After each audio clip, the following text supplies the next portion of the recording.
highest numbered slick tire is marked red for the weekend and known as the soft. The middle choice is marked yellow and known as the medium, while the lowest numbered is marked white and known as the hard, sitting alongside the green intermediate and blue full wet. In theory, the soft compound will offer the most amount of grip for a short period of time, making them ideal for qualifying runs, while the medium and hard compounds are likely to be more favorable options over a race distance. In 2023, they tested a revised qualifying format, RQF. This means tire compounds will be mandated for each stage of F1's usual three-part qualifying session. Hard tires only in Q1, medium tires only in Q2, and soft tires only in Q3. Intermediates and wets will be allowed if the RQF sessions are declared wet. At RQF events, each driver may use no more than 11 sets of dry weather tires, 4 sets of intermediate tires, and 3 sets of wet weather tires. This compares to the normal weekend allowance of 13 sets of dry weather tires, 4 sets of intermediate tires, and 3 sets of wet weather tires. If this will be the same for 2024 is yet to be seen. Intermediates and wets will be allowed if the RQF sessions are declared wet. At RQF events, each driver may use no more than 4 sets of intermediate tires and 3 sets of wet weather tires. If this will be the same for 2024 is to be seen. Pirelli's full wet and intermediate wet tires can last most if not a whole race, as evidenced by Mercedes' Lewis Hamilton, by making the intermediates last for 50-something laps to win the race in his 7th championship. But most teams will stop once to ensure safety of the tire. The full wet tires are the most effective for heavy rain, capable of dispersing impressive quantities of water. But if it rains heavily, visibility rather than grip causes issues, leading to race stoppages on occasions. The profile delivers increased resistance to aquaplaning, which gives the tire more grip in heavy rain. The intermediates are the most versatile of the rain tires. They can be used on a wet track with no standing water, as well as a drying surface. The compound has been designed to have a wide working range, guaranteeing a wide crossover window both with the slicks and the full wets. Hard tires tend to last for approximately 40 to 50 laps, depends on the circuit and circumstances. These provide the least grip, but are supposed to remain in working order the longest. Medium tires for around 30 to 40 laps. Of course, it depends on the circuit and circumstances. This is the compromise compound. It's usually slower than the softs, but faster than hards, and it should last longer than the softs, but not as long as hards. Soft tires can be used for roughly 20 to 30 laps. Of course, this depends on the circuit and circumstances. These represent the fastest rubber, but are likely to wear out before the harder compounds do. Last year's C1 tire has become the C0 for 2023.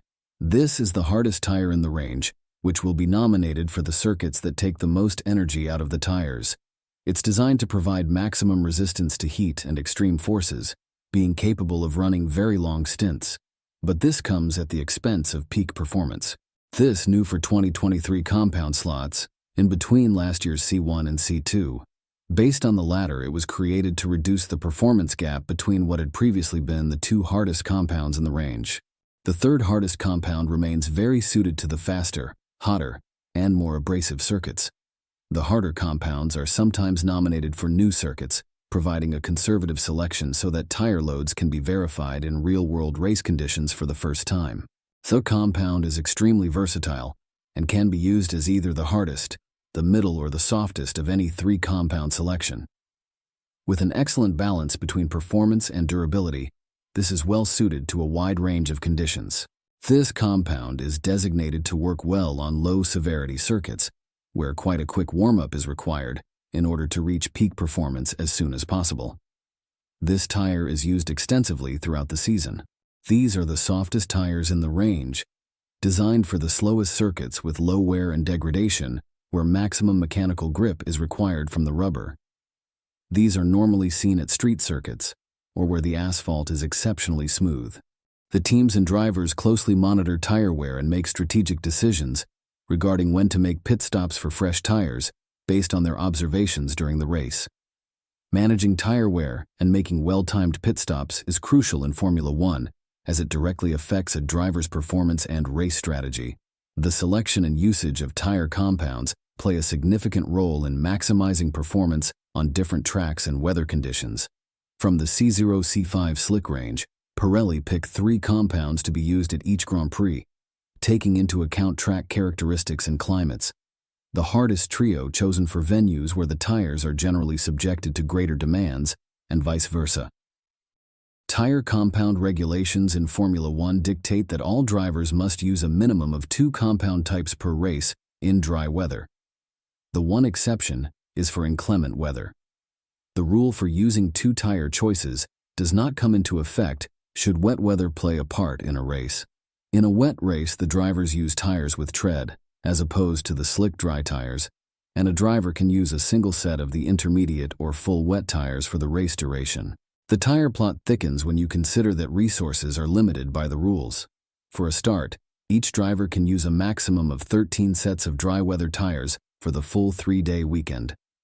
The allocation of slicks is broken down by compound, so each driver gets 2 hard sets, 3 medium sets, and 8 soft sets.